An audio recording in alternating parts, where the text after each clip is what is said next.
ഓലൈസ് കിച്ചണിലേക്ക് എല്ലാവർക്കും നമസ്കാരം. ഇന്ന് ഞാനൊരു ബ്രേക്ക്ഫാസ്റ്റ് ആണ് ഉണ്ടാക്കുന്നത്. അത് ഒരു അടിപൊളി ബ്രേക്ക്ഫാസ്റ്റ്, എല്ലാവർക്കും ഇഷ്ടപ്പെടും. അപ്പോൾ വായു അതെന്താണെന്ന് നമുക്കൊന്ന് നോക്കാം. അപ്പോൾ അതിന് നമുക്ക് റവയാണ് വേണ്ടുന്നത്. അപ്പം ഞാൻ ഇതിൻ്റെ ഈ പാത്രത്തിന് ഒരു മുക്കാൽ പാത്രം റവ എടുത്ത് വെച്ചിട്ടുണ്ട്. പിന്നെയാണ് ഇതുപോലെ കുറച്ച് തൈര് കലക്കി വെച്ചിട്ടുണ്ട്. അപ്പോൾ ഈ റവയും തൈരും കൂടെ നമുക്കൊന്ന് മിക്സ് ചെയ്യാം.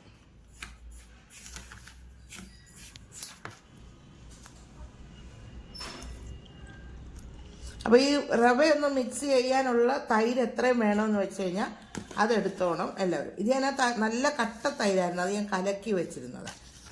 ഇത് നമുക്കൊന്ന് ഒത്തിരി അങ്ങ് ലൂസാകുന്ന കാര്യമല്ല പറയുന്നത്. ഇതിങ്ങനെ ഒന്ന് എല്ലാം കൂടെ ഒന്ന് മിക്സ് ആക്കി എടുക്കുന്നത് നമ്മൾ ഈ തൈരിനകത്താണ്.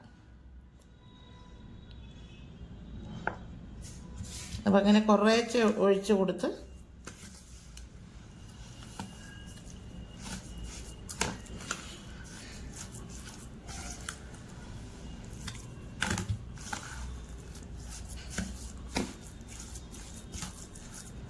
ഇതിപ്പോൾ തൈര് ഇച്ചിരി കുറഞ്ഞു പോയെന്ന് കണ്ടാലും കുഴപ്പമില്ല, കാരണം നമ്മൾ പിന്നെ ഇത് വെള്ളം ഒഴിച്ച് കലക്കുന്നുണ്ട്.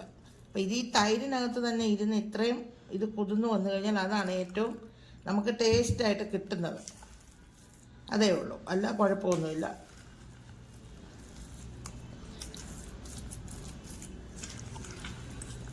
ഇതാകുമ്പോൾ ഇച്ചിരി തൈര് കൂടിയിരിക്കുമ്പോഴേ ഇച്ചിരി സോഫ്റ്റും ആവും. അതാണ് നമ്മൾ ഉദ്ദേശിക്കുന്നത്.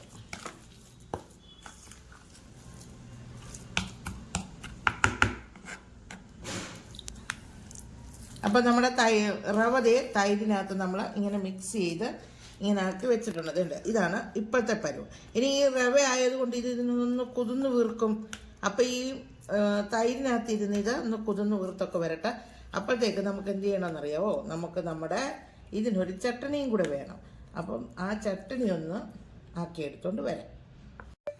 അപ്പം എല്ലാവരും വായോ, നമുക്ക് ചട്ടണി ഉണ്ടാക്കാം നമ്മുടെ ദോശയ്ക്കുള്ള.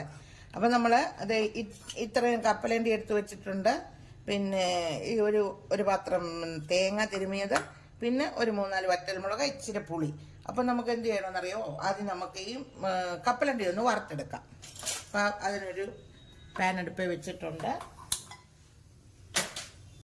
അപ്പം നമ്മൾക്ക് കപ്പലണ്ടി വറുത്തെടുക്കണം. അപ്പം അതിന് ഞാൻ ഒരു എണ്ണ ഇതിനകത്തൊന്ന് തൂത്ത് കൊടുത്തതേ ഉള്ളൂ, ഒഴിച്ചിട്ടൊന്നുമില്ല കേട്ടോ, നെയ്യ് അത് തൂത്ത് കൊടുത്തത്. അപ്പോൾ ഈ കപ്പലണ്ടി ഇട്ട് കൊടുക്കാം.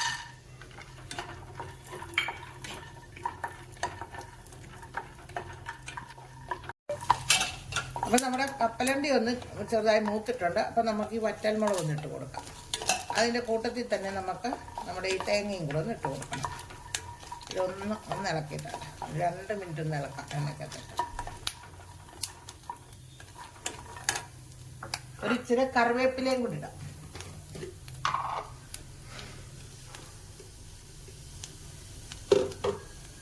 പിന്നെ തണ്ടുണ്ട്, അതിനകത്ത് തണ്ട് വേണ്ട.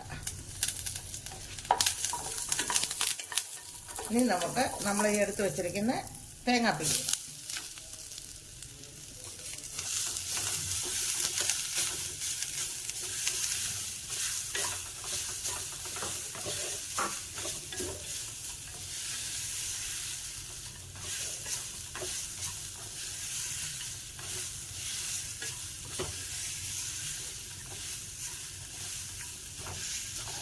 അപ്പം നമ്മുടെ തേങ്ങ ഒന്ന് ചെറുതായിട്ടൊന്ന് റോസ്റ്റ് ആയിട്ടുണ്ട്. ഒത്തിരി ഒന്നും ആക്കരുത്, ചെറുതായിട്ടാക്കിയാൽ മതി.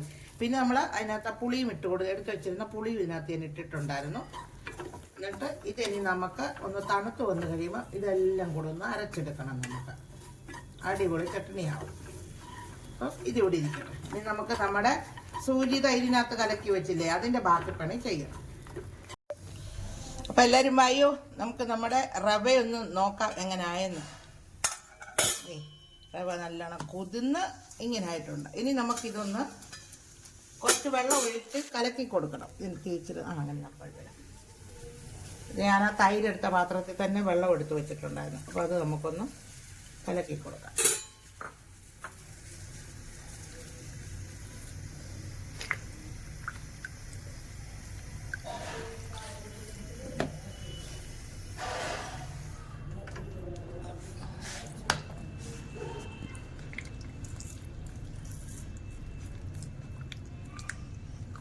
ഇച്ചിരൂടെ വലിയ പാത്രം വേണമെന്ന് തോന്നുന്നു അല്ലേ കലക്കാൻ.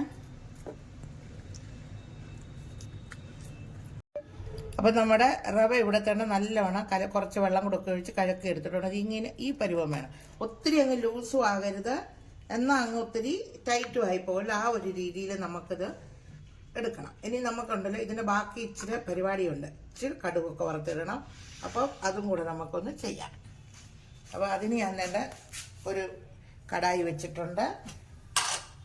അതിന് ഞാൻ നെയ്യാണ് ഒഴിച്ച് കൊടുക്കുന്നത് കേട്ടോ. വെളിച്ചെണ്ണയ്ക്കകത്ത് ചെയ്യുകയാണെങ്കിൽ അത് ഒത്തിരി നല്ലതാണ്. വെളിച്ചെണ്ണ ഇല്ല നമ്മൾ വെളിച്ചെണ്ണ യൂസ് ചെയ്യാറില്ല.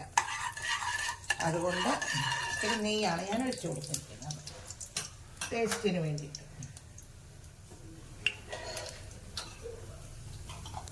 അതിനകത്തോട്ട് നമുക്ക് ഒരിച്ചിരി കടുകിടണം.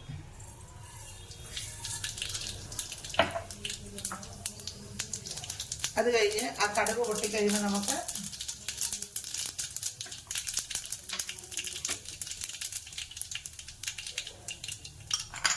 ഒരു സ്പൂണ് ഉഴുന്ന് പരിപ്പ് എടുത്ത് വെച്ചിട്ടുണ്ട്. അതും കൂടി ഇട്ട് കൊടുക്കാം. ഒരു ടീസ്പൂണായത് കേട്ടോ.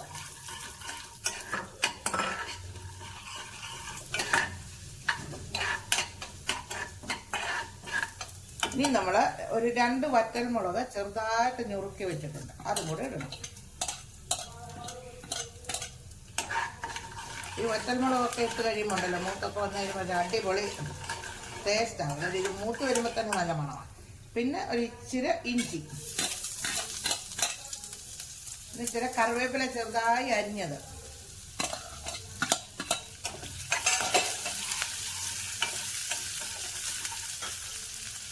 അത് കഴിഞ്ഞിട്ട് ഞാനത് ഇത്രയും ഉള്ളി കുഞ്ഞായി അരിഞ്ഞു വെച്ചിട്ടുണ്ട്. ഇത് സവാളയാണ്, ചെറുതായി പൊടിയായി അരിഞ്ഞത്.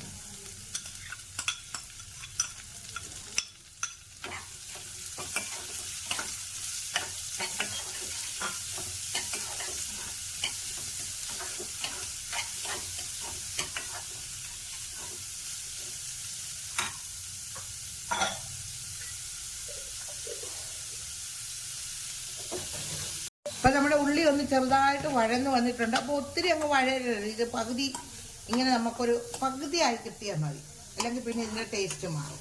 അപ്പോൾ ഇനി ഇതിനകത്തോട്ട് ഞാൻ ഒരു ക്രഷ് ചെയ്ത മുളക് പൊടിയും കൂടി ഇടുന്നുണ്ട്. അങ്ങ് പൊടിഞ്ഞതുമല്ല, ക്രഷ് ചെയ്തത്. പിന്നെ ഇത് ആവശ്യമില്ലാത്തവർക്ക് ഈ മുളക് പൊടിൻ്റെ ഇത് ക്രഷ് ചെയ്തത് വേണ്ടെങ്കിൽ നമുക്ക് ഇതിന് പകരം പച്ചമുളക് ഇടാം. പക്ഷേ പച്ചമുളകിനെക്കാട്ടിലും ടേസ്റ്റ് ഇതാണ്. അപ്പം നമ്മുടെ ആ വറുത്ത മുളകിൻ്റെയും ഈ ക്രഷ് ചെയ്ത മുളകിൻ്റെയും എല്ലാം കൂടെ ടേസ്റ്റ് ആകുമ്പോൾ അടിപൊളിയാണ്. നെയ്ക്കകത്ത് കിടന്നൊന്ന് മൂത്ത് ഇനി അത് നമുക്ക് നമ്മൾ ഈ കലക്കി വെച്ച മാവിനകത്തോട്ട് ഇടണം.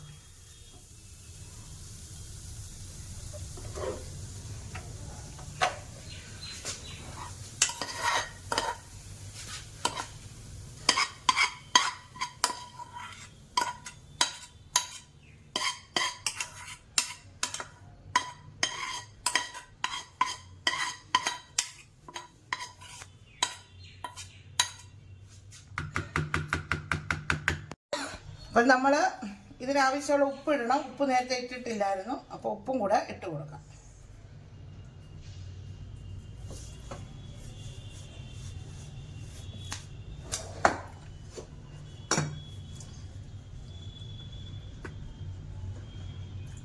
ഇതും കൂടെ എല്ലാം കൂടെ നമുക്കൊന്ന് മിക്സ് ചെയ്തെടുക്കാം. അപ്പം നമുക്ക് നമ്മുടെ ദോശ ഇനിയൊന്ന് ഉണ്ടാക്കി എടുക്കണം. അപ്പോൾ അതിന് നമ്മൾ ആദ്യം ഒരു പാൻ വെച്ചു. അതിൽ ഇച്ചിരി നെയ്യ് തൂത്ത് കൊടുക്കണം.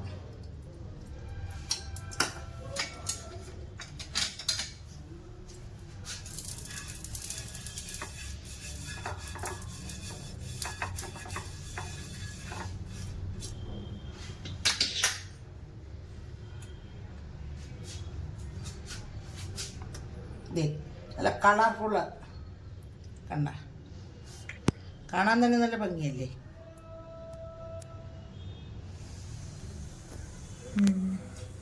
കളർഫുള്ളായിട്ട് കിട്ടി നോക്കി. അപ്പോൾ ഇനി നമുക്കിതൊന്ന് ഉണ്ടാക്കിയെടുക്കാം.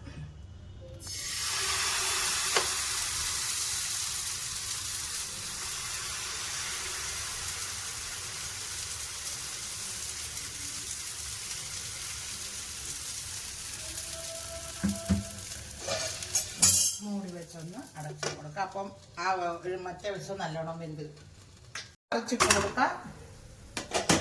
അപ്പം നമുക്ക് എന്ത് ചെയ്യണം അറിയാം, മുകളിൽ കൂടെ ഇച്ചിരി നെയ്യ് തൂത്ത് കൊടുക്കാം.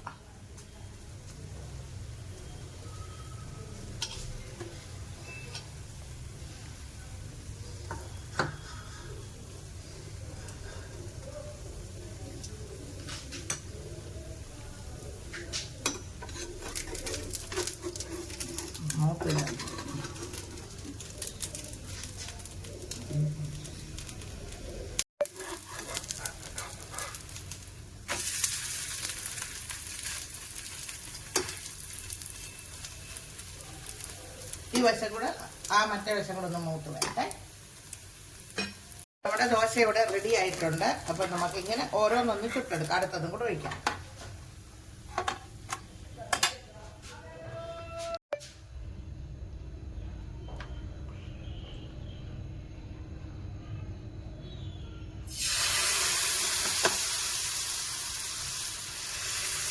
നമ്മുടെ ഈ മാവ് കൊണ്ടുണ്ടല്ലോ നമുക്ക് നമ്മൾ പനിയാരം ഉണ്ടാക്കത്തില്ലേ, പനിയാരം, ആ പനിയാരം ഉണ്ടാക്കാൻ പറ്റും നമുക്കിതും കൊണ്ട്. അതിന് നല്ല അടിപൊളിയായത്. അപ്പോൾ ഇത് ഇവിടെ നിന്ന് ഒരു വശം ഒന്ന് വെന്ത് വരട്ടെ. അപ്പം ഞാൻ ആ മാവ് വെച്ച് നോക്കിയേ, പനിയാരം പോലെ ഉണ്ടാക്കുന്നുണ്ട്. ഇതുണ്ട്, നീ കണ്ടോ, നല്ല അടിപൊളിയായിട്ട് അതും കിട്ടുന്നത്. മറിച്ചിട്ട് കൊടുക്കാം നമുക്ക്. അപ്പം നമ്മൾ ഒരെണ്ണം കൊണ്ട് കണ്ടോ 2 ഐറ്റം. എങ്ങനെയുണ്ട്? എല്ലാവർക്കും ഇഷ്ടമാവുന്നുണ്ടോ? എല്ലാവർക്കും ഇഷ്ടമാവുന്നുണ്ടെങ്കിൽ ഞങ്ങളുടെ ചാനലൊന്ന് ലൈക്ക് ചെയ്യുക, ഷെയർ ചെയ്യുക, സബ്സ്ക്രൈബ് ചെയ്യുക, സപ്പോർട്ട് ചെയ്ത് മുമ്പോട്ട് വിടുക. ഞങ്ങളുടെ ഫേസ്ബുക്ക് പേജ് ഒന്ന് ഫോളോ ചെയ്യുക. ദേ കണ്ട, ഇപ്പം നമ്മുടെ ചമ്മന്തി റെഡി ആയിട്ടുണ്ട്. വേണ്ട, അപ്പം ഞാനിതിന് കടുക് വറുത്തിട്ടില്ല, കാരണം നമ്മളെല്ലാം വറുത്തെടുത്ത സാധനമായിരുന്നല്ലോ, അതുകൊണ്ട്. പിന്നെ ഒരു കാര്യമാണ്, ഇത് നമ്മൾ കടുവും കൂടെ ഒക്കെ ഒന്ന് താളിച്ച് കൊടുത്തിട്ട് ഇത് വെക്കുവാണെങ്കിൽ നമുക്കൊരു 3-4 ദിവസം ഇത് യൂസ് ചെയ്യാൻ പറ്റും. കാരണം ഫ്രിഡ്ജിനകത്ത് വെച്ചിരുന്നത് അഴുക്കാകത്തില്ല. ഇതും അഴുക്കാകത്തില്ല, എന്നാലും ഒന്നും കൂടെ സേഫ് അതാണ് നമ്മൾ മറ്റേ കടുവ് വറുത്തിട്ട് വയ്ക്കുന്നത്. അപ്പോൾ ഇത് നമുക്കിപ്പോൾ തന്നെ കൂട്ടേണ്ടത് കൊണ്ട് നമ്മൾ ഇതിന് കടുവ് വറുക്കുന്നില്ല. അപ്പം നമ്മുടെ ദോശ റെഡി ആയിട്ടുണ്ട്, പനിയാരം റെഡി ആയിട്ടുണ്ട്, നമ്മുടെ ചട്ടണി റെഡി ആയിട്ടുണ്ട്. അപ്പോൾ ഇതെല്ലാം നമുക്കൊന്ന് പ്ലേറ്റിലോട്ടൊക്കെ ആക്കി നമുക്ക് കഴിക്കണ്ടേ. അപ്പം അതൊന്ന് ആക്കട്ടെ കേട്ടോ. അപ്പം നമ്മുടെ ദോശ റെഡിയാക്കി നോക്കി, നല്ല കളർഫുൾ ദോശ, പിന്നെ ചട്ടണി, പിന്നെ ഈ പനിയാരം എന്ന് പറഞ്ഞത് ഞാൻ പെട്ടെന്ന് എനിക്ക് തോന്നിയതാണ്. ഈ ഇതും വെച്ച് ഇങ്ങനെ ഉണ്ടാക്കി കഴിഞ്ഞാൽ ഇത് നല്ല ഒരിതാണ്, അങ്ങനെ പെട്ടെന്ന് ഉണ്ടാക്കിയതാണ് ഇത്. അപ്പം ഇത് നമുക്കിപ്പോൾ അടിപൊളി ബ്രേക്ക്ഫാസ്റ്റ് ആയിട്ടുണ്ട്. അടിപൊളി ടേസ്റ്റാണ്. നിങ്ങൾ ഓരോരുത്തരും ഇത് ഉണ്ടാക്കി നോക്കണം, അഭിപ്രായങ്ങൾ അറിയിക്കണം. പിന്നെ എന്താണ്, ഇനിയിപ്പം അടുത്ത തിങ്കളാഴ്ച ഇവിടെ ഹോളിയാണ്. നമ്മളൊരു ഹോളി സ്പെഷ്യലുമായിട്ട് ഉടനെ വരുന്നതാണ്. അതുവരെ ബൈ.